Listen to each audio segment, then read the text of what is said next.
Last part है दोस्तों, ये चैप्टर 5 एनसीईआरटी क्लास 11th की इकोनॉमिक्स की किताब चल रही है। यहाँ पे बात करेंगे हम लोग एजुकेशन सेक्टर इन इंडिया। कुछ स्टैटिस्टिक्स दिए हैं with respect to education sector in India. Human capital formation के रिस्पेक्ट में हम लोगों ने इस चैप्टर में ऑलरेडी बहुत सी बात कर ली है। शुरुआत करते हैं सीधे। क्या टाइटल दे रखा है? Growth in government expenditure on education. हम यहाँ पे समझने की कोशिश करेंगे कि पिछले कई सालों में सरकार ने एजुकेशन सेक्टर पे कितना खत्म किया है। एजुकेशन सेक्टर पे कितना खत्म किया है, इसको नापने के दो पैरामीटर्स हैं। पहला पैरामीटर तो यह है कि टोटल खर्चा, total expenditure as a percentage of total government expenditure. यानी सरकार कुल मिला के मान लो 100 रुपए एक्सपेंडिचर कर रही है, तो उसमें से कितने रुपए हेल्थ पे एक्सपेंडिचर, सॉरी एजुकेशन पे एक्सपेंडिचर कर रही है। दूसरा as a percentage of GDP, gross domestic product क्या होता है ये मैं आपको अलग अलग समय पे बता चुका हूं। तो ग्रॉस डोमेस्टिक प्रोडक्ट का कितना परसेंटेज सरकार खर्चा कर रही है। एक देश की बाउंड्रीज के अंदर जितना भी बिजनेस होता है, जितनी भी इकोनॉमिक एक्टिविटी होती है, इसको ग्रॉस डोमेस्टिक प्रोडक्ट से मेजर किया जाता है। तो टोटल एक्सपेंडिचर का कितना परसेंट और टोटल जीडीपी का कितना परसेंट, ये दो पैरामीटर्स होते हैं जिसपे किसी भी चीज को मेजर किया जाता है। ठीक है भाई। अब the percentage of education expenditure of the total government expenditure indicates the importance of education in the scheme of things before the सरकार, before the government। यानी कि सरकार टोटल जितना खर्चा कर रही है उसमें से एजुकेशन पे कितना खर्चा कर रही है, इस बात को दिखाएगा कि उस समय की सरकार के लिए एजुकेशन कितनी इंपॉर्टेंट है। तो 100 रुपए मान लीजिए सरकार खर्च कर रही है और 100 रुपए में से सरकार ने मान लीजिए 7-8% की सब्सिडी दे रखी है और एजुकेशन में केवल 1% खत्म किया है, हेल्थ में 2% खत्म किया है। तो यहाँ पे सब्सिडीज का ज्यादा इंपॉर्टेंस है सरकार की नजरों में, हेल्थ और एजुकेशन की कम इंपॉर्टेंस हो जाएगी। और मान लीजिए जितना ज्यादा पैसा एजुकेशन सेक्टर को, हेल्थ सेक्टर को, टोटल एक्सपेंडिचर का सरकार एलोकेट करती जाएगी, मतलब सरकार का इन पैरामीटर्स पे ज्यादा ध्यान है। तो ओवरऑल सरकार टोटल एक्सपेंडिचर में से कितना पैसा एजुकेशन को दे रही है, यह दिखाएगा कि उस सरकार का एजुकेशन सेक्टर की तरफ पे कितना ध्यान है। जब आप बात करते हो percentage of education expenditure as a percentage of GDP, मतलब जितना भी एक्सपेंडिचर आपने एजुकेशन पे किया as a percentage of GDP आपने कैलकुलेट किया, this expresses how much of people's income is being committed to the development of education in the country।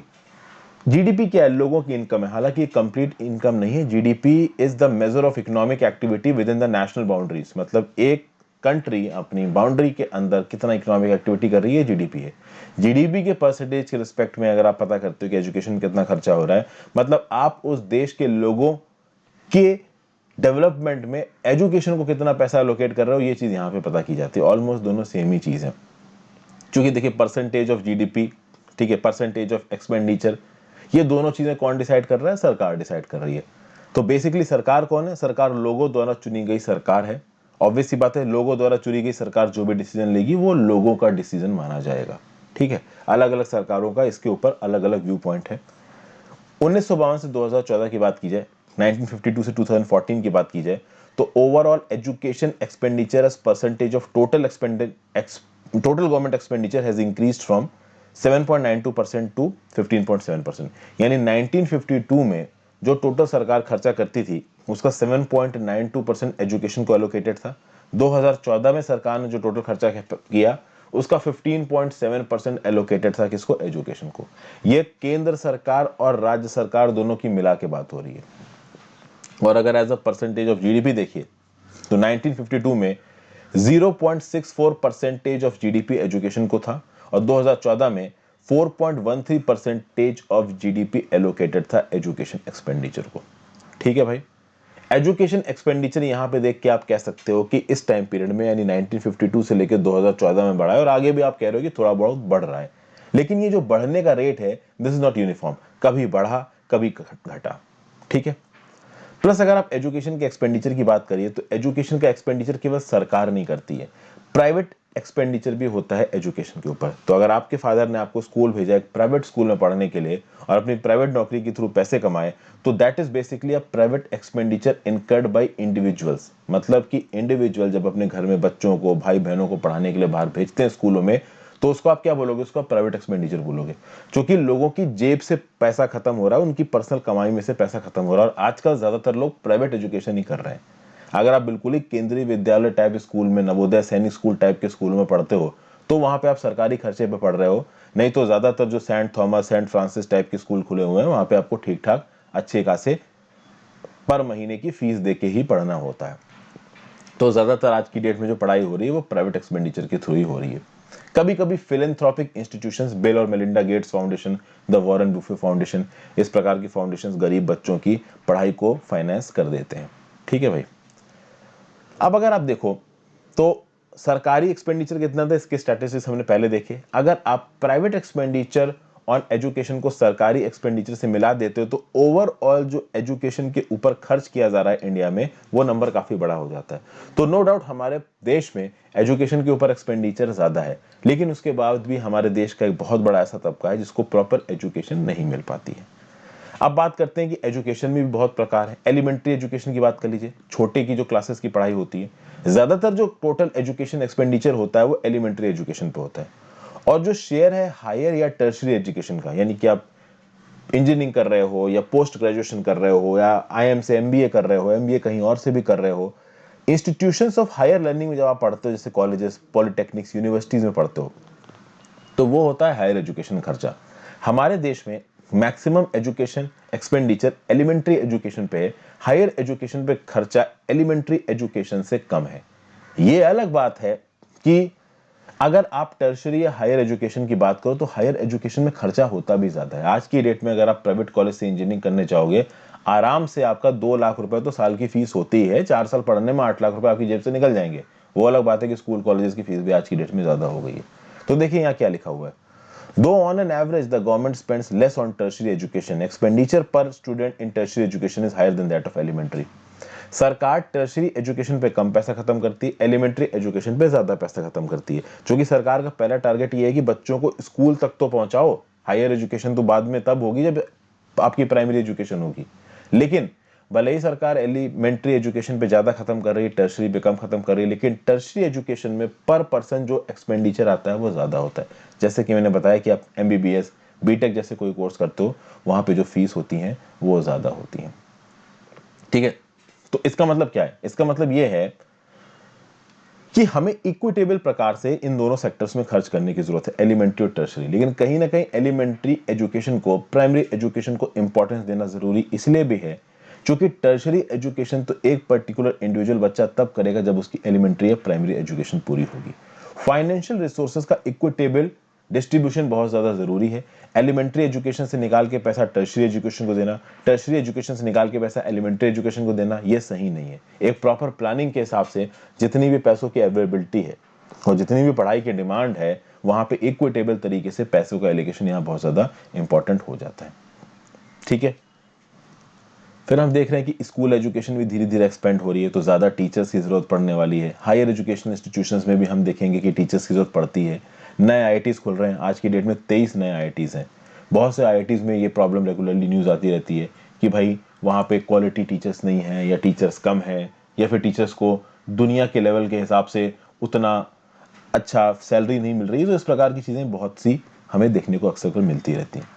फिर जो अलग अलग स्टेट्स का यहाँ पे कंट्रीब्यूशन है उसको भी समझने की जरूरत है। 2014-15 की अगर बात की जाए तो per capita public expenditure on elementary education, state government ने एलिमेंट्री एजुकेशन में जो पर कैपिटा एक्सपेंडिचर किया वो भी अलग अलग होता है।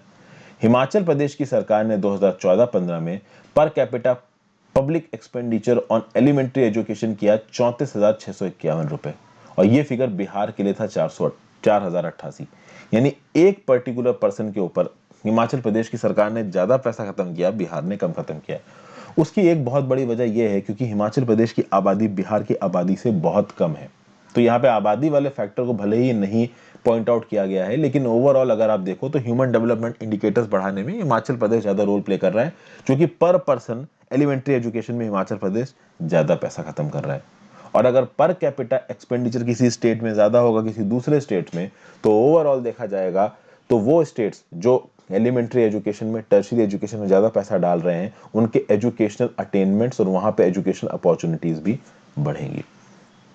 एजुकेशनल इंफ्रास्ट्रक्चर में इन्वेस्टमेंट भी बहुत ज्यादा जरूरी है। अभी देखिए ये इस प्रकार के स्कूल्स देखने को मिलते हैं। क्या आपको लगता है कि देश के सारे बच्चे इस प्रकार के स्कूल्स में पढ़ पाएंगे? नहीं पढ़ पाएंगे, लेकिन कहीं ना कहीं जरूरी है कि वो पढ़ा जाए। हम ये समझ सकते हैं कि अगर इनएडुकेसी है एक्सपेंडिचर की एजुकेशन में, तो हम आगे आने वाले समय में उस लेवल का एजुकेशन, जिस लेवल का एजुकेशन हमको एक $10 ट्रिलियन की इकोनॉमी बढ़ाने में चाहिए 2030-32 तक, वो हम कर नहीं पाएंगे। एजुकेशन में तो पैसा हमें खर्च करना ही है, चाहे पैसा केंद्र सरकार की तरफ से आए, चाहे राज्य सरकार की तरफ से आए, चाहे लोगों के जेब से निकले। फिर भाई अलग अलग कमीशंस बनाए गए हैं अक्सर कर एजुकेशन पे, और इन एजुकेशन के जो अलग अलग कमीशंस बने हैं, इन्होंने बताया है कि भाई हमें अपने देश में एजुकेशन के लेवल को बढ़ाने के लिए कितना पैसा खत्म करना चाहिए। और अगर आप इनके रिकमेंडेशंस को देखते हो तो कहीं ना कहीं हमारे देश में उतना खर्चा किया नहीं गया है। जैसे कि 55 साल पहले एजुकेशन कमीशन बना था 1964-66 में। इस एजुकेशन ने रिकमेंड किया था कि हमारे देश की 6% जीडीपी एजुकेशन में खर्च करनी जानी चाहिए। ठीक है भाई, अगर हमको अपने एजुकेशन अचीवमेंट्स में ग्रोथ देखना है तो 6% of GDP should be spent on education, ऐसा बोला एजुकेशन कमीशन ऑफ 1964-66 ने। फिर भाई आई तपस मजूमदार कमिटी, इसको गवर्नमेंट ऑफ इंडिया ने अपॉइंट किया 1999 में। इस तपस मजूमदार कमेटी ने क्या बोला, इसने बोला कि लमसम एक्सपेंडिचर होगा 1.37 लाख करोड़ का अगले 10 सालों में, यानी 1988-89 से 2006-7 तक। और इस 1.37 लाख करोड़ के एक्सपेंडिचर को अगर हम करते हैं 10 सालों में, तो इससे सारे इंडियन चिल्ड्रन जो कि 6 से 14 साल के एज ग्रुप में आते हैं, उनको भाई स्कूल एजुकेशन मिल सकती है। ओके भाई, तो यहां पे क्या बताया जा रहा है, compare to this desired level of education expenditure of around 6% of GDP. तो ये जो दोनों एजुकेशन कमीशन और तपस मजूमदार कमेटी थी, इन दोनों की राय को देखा जाए तो कहीं ना कहीं इस बात के ऊपर एक, आप कह सकते हो, कंसेंसस था कि 6% ऑफ जीडीपी हमको खत्म करना चाहिए एजुकेशन पे। बट करेंटली लगभग 4% जीडीपी खत्म किया जा रहा है किसके ऊपर, एजुकेशन के ऊपर, जो कि काफी इनएडुकेट है।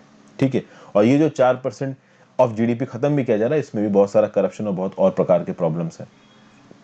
तो ये जो 6% गोल है ऑफ जीडीपी एजुकेशन को प्रमोट करने के लिए, इसको मतलब इस तक पहुंचना बहुत जरूरी है। कहीं ना कहीं पॉलिटिकल क्लास भी जानती है कि ये जरूरी है, बट इतने पैसे नहीं है हमारी सरकार के पास। ऐसा नहीं है हमारी सरकारों ने कुछ किया नहीं है। 2009 में भारत सरकार ने इनैक्ट किया right of children to free and compulsory education act, जिससे फ्री एजुकेशन एक फंडामेंटल राइट बनाया गया 6 से 14 साल के बच्चों के लिए। यानी 6 से 14 साल के बच्चों के लिए हर स्कूल में, चाहे वो प्राइवेट हो चाहे वो सरकारी हो, कुछ परसेंट सीटें गरीब बच्चों के लिए रिजर्व की जाएंगी और वो बच्चे वहां पे जाके पढ़ेंगे। और इस स्कीम को फाइनेंस करने के लिए गवर्नमेंट ऑफ इंडिया ने एक 2% का एजुकेशन सेस भी लगाया सारे यूनियन टैक्सेस में। ये जो एजुकेशन सेस से पैसा आएगा ना, इसको एलिमेंट्री एजुकेशन को बढ़ाने के लिए सरकार प्रयोग करेगी। उसके अलावा हर साल सरकार बहुत ज्यादा पैसा एलोकेट करती है हायर एजुकेशन के प्रमोशन के लिए, और बहुत अलग अलग प्रकार से नई लोन स्कीम्स बनाई जाती हैं स्टूडेंट्स के लिए। स्टूडेंट्स को बहुत कम इंटरेस्ट रेट पे बोला जाता है कि आप लोन लीजिए और हायर एजुकेशन को परस्यू करिए। तो सरकार काफी कुछ यहाँ पे कर रही है। अब एजुकेशनल अटेनमेंट की बात की जाए तो कुछ अलग अलग ग्रुप्स के एजुकेशनल अटेनमेंट को देख लेते हैं। इस पे वापस आते हैं, नीचे पूरा पूरा पैराग्राफ यही बोल रखा है, एजुकेशनल अचीवमेंट्स इन इंडिया। देखिए, एजुकेशन अचीवमेंट्स इन इंडिया को 3 अलग अलग लेवल पे दिखाया गया। एक तो एडल्ट लिटरेसी लेवल पे दिखाया गया, एक प्राइमरी एजुकेशन कंप्लीशन रेट पे दिखाया गया, एक यूथ लिटरेसी रेट पे दिखाया गया। ये तीनों जो अलग अलग पैरामीटर्स हैं वो यहाँ आपको नजर आ रहे हैं एजुकेशन अटेनमेंट इन इंडिया के अंदर। जो एडल्ट लिटरेसी रेट है, यानी वो लोग जो 15 साल से बड़े हैं, उसमें मेल का अगर आप लिटरेसी रेट देखोगे तो 1990 में 61.9, फीमेल का बहुत ही बेकार 37.9, 2000 में ये 68.5 45.4 हो गया, 2011 में 79-59 हो गया, 2017-18 में 82-66 हो गया। अगर आप इस स्टैटिस्टिक्स को कंपेयर करो, 2011 में 20% का फर्क है, 2017-18 में कितने परसेंट का फर्क है, 16% का फर्क है। तो थोड़ा इंप्रूवमेंट देखने को मिला है।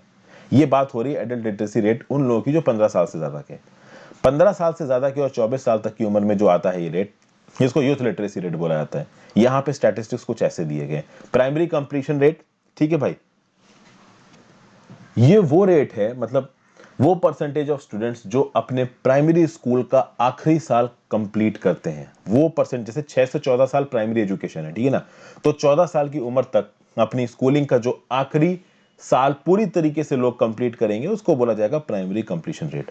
तो मेल और फीमेल के रिस्पेक्ट में ये है। ये कुछ इंपॉर्टेंट स्टैटिस्टिक्स दिए हैं और साल दर साल आप देख सकते हो कहीं ना कहीं स्टैटिस्टिक्स इंप्रूव हो रहे हैं। जैसे कि 2017-18 में देखिए मेल के लिए 93% है, फीमेल के लिए 96% है। इसको कंपेयर करो 1990 वाले से, जहां मेल 78% था, फीमेल 61% था।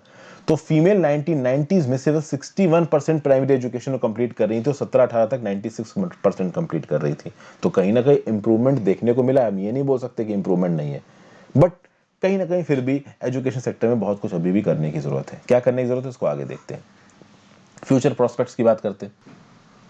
अच्छा, जो बातें मैं आपसे हमेशा बोलता हूँ मैंने बोली नहीं, लाइक बटन जरूर दबा दिए चैनल पे, इस चैनल को शेयर और सब्सक्राइब कर दीजिए, ज़्यादा से ज़्यादा लोगों के साथ इस वीडियो को शेयर करें। 15 मिनट बाद बोल रहा हूँ, तो भाई जो सीरियस कैंडिडेट्स हैं वो ज्वाइन बटन दबा के हेल्प भी कर सकते हैं। इंस्टाग्राम पर फॉलो कर लीजिए, आपके जनरल डॉट्स जवाब दूंगा। टेलीग्राम ग्रुप ज्वाइन कर लीजिए, मेरे अलग अलग लेक्चर्स की PDF और मेरे वीडियोज़ के नोटिफिकेशन आपको टेलीग्राम ग्रुप में मिलेंगे। फिर education for all still a distant dream, यहाँ पे बात क्या की जा रही है। देखिए, लिटरेसी रेट्स चाहे अडल्ट के हों चाहे यूथ के हों, ये कहीं ना कहीं बढ़े हैं, लेकिन अभी भी जो एब्सोल्यूट नंबर ऑफ इलिटरेट्स हैं इंडिया में, ये बहुत ज़्यादा है। आज की डेट में जितने अनपढ़ लोग हैं इंडिया में, उतनी तो इंडिया की आबादी थी जब हम आज़ाद हुए थे। 1950 में जब हम आज़ाद हुए और हमारा संविधान प्रोमुलगेट किया गया 26 जनवरी 1950 को, कॉन्स्टिट्यूएंट असेंबली ने हमारा संविधान बनाया था पिछले 3 से 4 सालों में, यहाँ पे देखा गया कि भाई directive principles of state policy को हमारे संविधान में जोड़ा गया।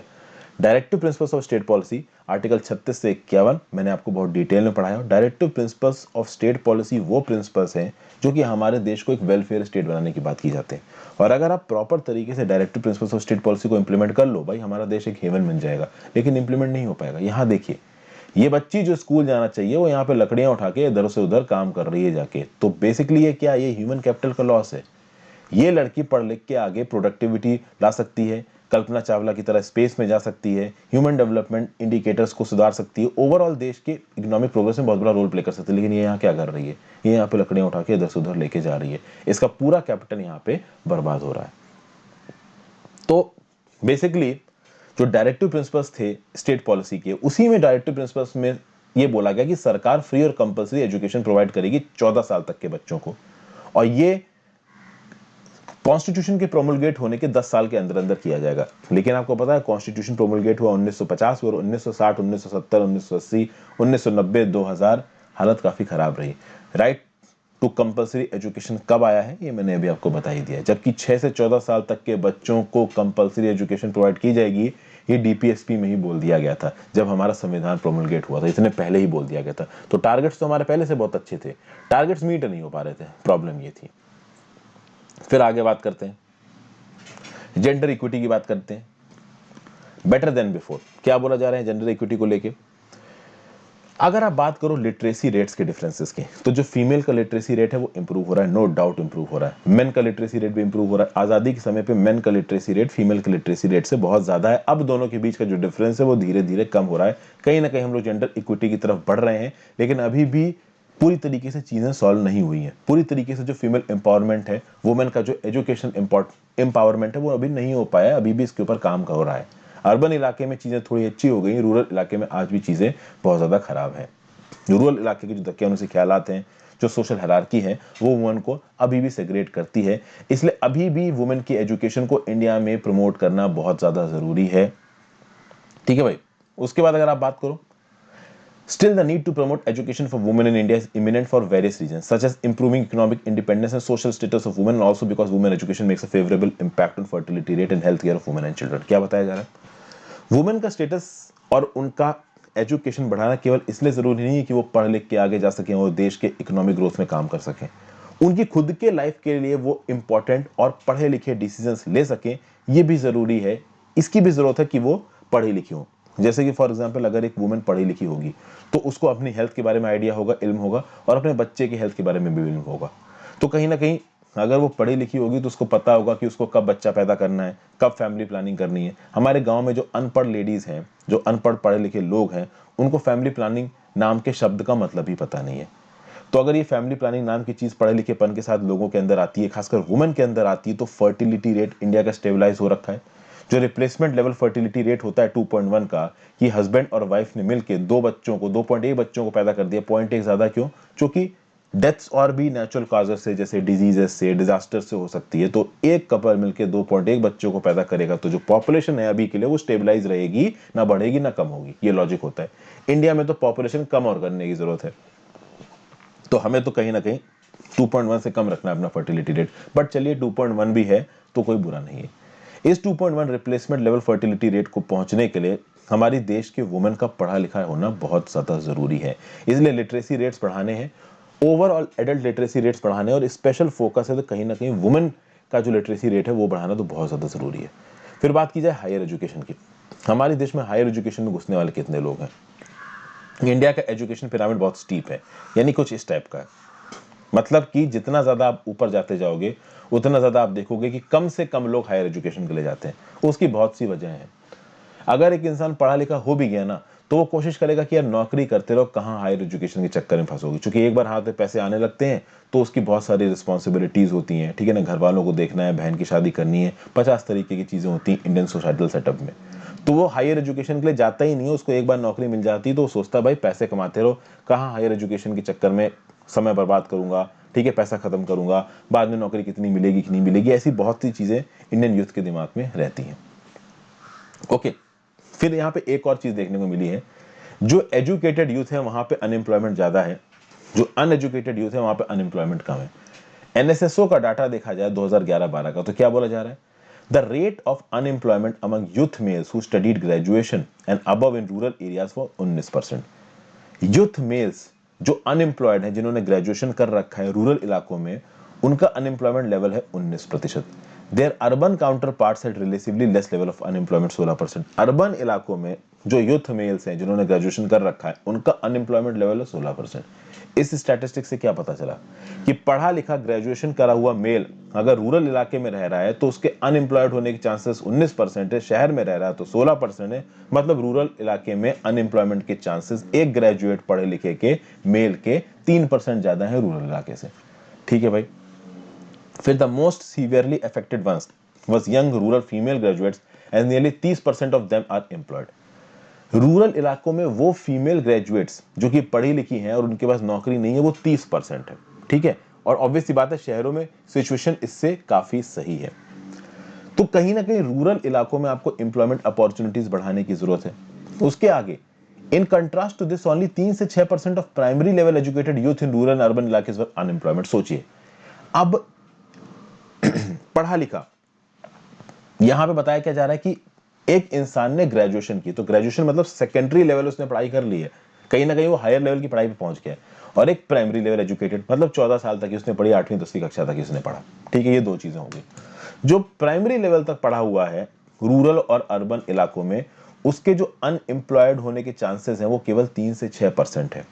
और अर्बन और रूरल इलाकों में जो ग्रेजुएटेड बंदा है उसके जो एम्प्लॉयमेंट के स्टैटिस्टिक्स निकल के आ रहे हैं, तो मेल के निकल के आ रहे हैं 19% गांव में, फीमेल के निकल के आ रहे हैं 30%, एक अर्बन मेल के निकल के आ रहे हैं 16%। और यही चीज, यही नंबर एक प्राइमरी एजुकेटेड पर्सन के लिए गांव में, शहरों में कितनी निकल के आ रही है? 3 से 6%। इसका रीजन क्या है?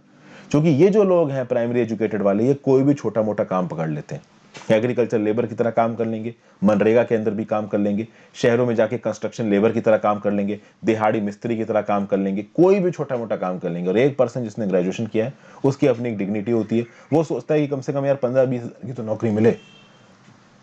तो ये वजह तो आपको समझ ही में आ गई होगी कि जो प्राइमरी लेवल एजुकेटेड लोग हैं इनका अनएम्प्लॉयमेंट लेवल कम क्यों है और ग्रेजुएशन लेवल वालों का ज्यादा क्यों है। पीरियोडिक लेवल फोर्स सर्वे जो आया था 2017-18 में, उसमें चीजें सुधरती ज्यादा नजर आ नहीं रही। फिर क्या बोला जा रहा है कि government should increase allocation for higher education and also improve the standard of higher education institutions so that students are imparted employable skills in such institution.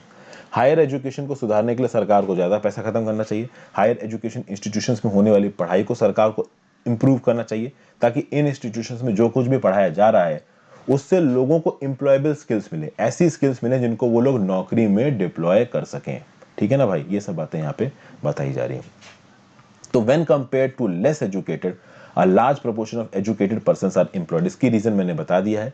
जो कम एजुकेटेड लोग होते हैं वो कोई भी छोटा मोटा काम पकड़ लेते हैं, और एक एजुकेटेड पर्सन की अपनी डिग्निटी होती है, वो थोड़ी अच्छी नौकरी पकड़ना चाहता है और अच्छी नौकरियां जल्दी मिलती नहीं है। तो कंक्लूजन क्या है? कंक्लूजन ये है कि इकोनॉमिक और सोशल बेनिफिट्स जो हैं ह्यूमन कैपिटल फॉर्मेशन के और ह्यूमन डेवलपमेंट के, ये हमको अच्छी तरीके से पता है। यूनियन और स्टेट गवर्नमेंट ठीक ठाक पैसा भी एलोकेट करने हैं एजुकेशन और हेल्थ सेक्टर के डेवलपमेंट के लिए। The spread of education and health services across different sectors of the society should be ensured so as to simultaneously attain economic growth and equity. Education और health sector को, health services को अलग अलग society के sectors में फैलाना है, तो चाहे कम्युनिटी हो, चाहे कास्ट हो, चाहे रिलीजन हो, सब तक अच्छी एजुकेशन और हेल्थ की सर्विसेज पहुंचनी चाहिए। इंडिया के पास ज़बरदस्त साइंटिफिक और टेक्नोलॉजिकल मैन पावर है। हम लोग के पास काबिलियत और स्किल्स की कोई कमी नहीं है, बस उसको निखारना ज़रूरी है। क्वालिटेटिव मैन पावर स्किल को डेवलप करना ज़रूरी है, और अगर हम इसको यूटिलाइज कर पाते तो नो डाउट हम लोग बहुत ज़्यादा अपना इकोनॉमिक डेवलपमेंट सस्टेनेबल तरीके से कर पाएंगे। इसके लिए यहाँ पे सरकार को एक प्रोएक्टिव रोल प्ले करना ही पड़ेगा। एजुकेशन हेल्थ सेक्टर में पैसा ज़बरदस्त तरीके से खर्च करना ही पड़ेगा। इस चैप्टर का पूरा रिकैप यहाँ दिया हुआ है, रिकैप बताने की जरूरत है नहीं, क्योंकि जितना ज़्यादा डिटेल में मैं एक्सप्लेन कर सकता था उतना डिटेल मैंने एक्सप्लेन किया है। Thank you for watching this video friends. I hope आपको कुछ ना कुछ यहाँ पे सीखने को मिला होगा। अपने व्यू पॉइंट नीचे कमेंट बॉक्स में जरूर दीजिएगा। Goodbye. वीडियो को लाइक जरूर कर देना जाने से पहले।